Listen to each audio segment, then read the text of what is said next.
by Start Music Pachruki। जलावा चढ़ाना है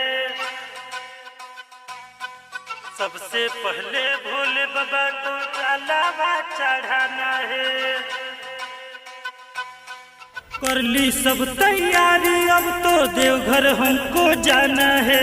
सबसे पहले भोले बाबा को जलावा चढ़ाना है।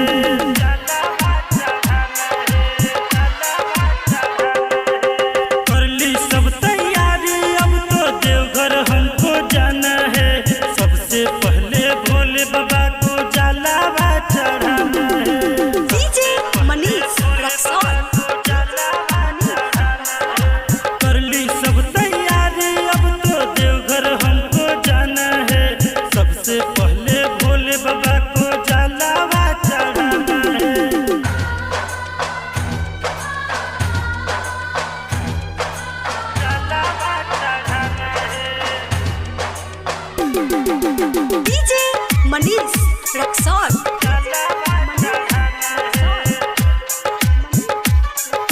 सबसे पहले भोले बाबा को जलावा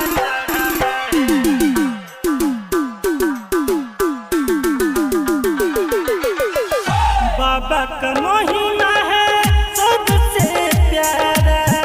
डूबी हुई नैया को लगाते हैं किनारा। बाबा का महिमा है सबसे प्यारा। डूबी हुई नैया को लगाते हैं किनारा। चलो चलो भक्तो दर्शन कर लो।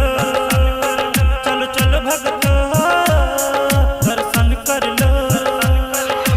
बाबा जी के बूटी पी के मगन में हो जाना है। सबसे पहले भोले बाबा को जलावा चढ़ाना है। जलावा चढ़ाना है। जलावा चढ़ाना है। सबसे पहले भोले बाबा को जलावा चढ़ाना है।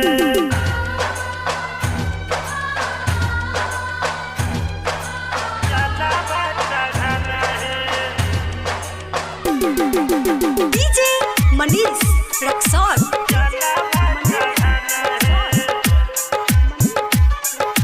सबसे पहले भोले बाबा को जलावा चढ़ाना है। Mix by start music Pachrukhi. बाबा भोले शंकर त्रिपुरारी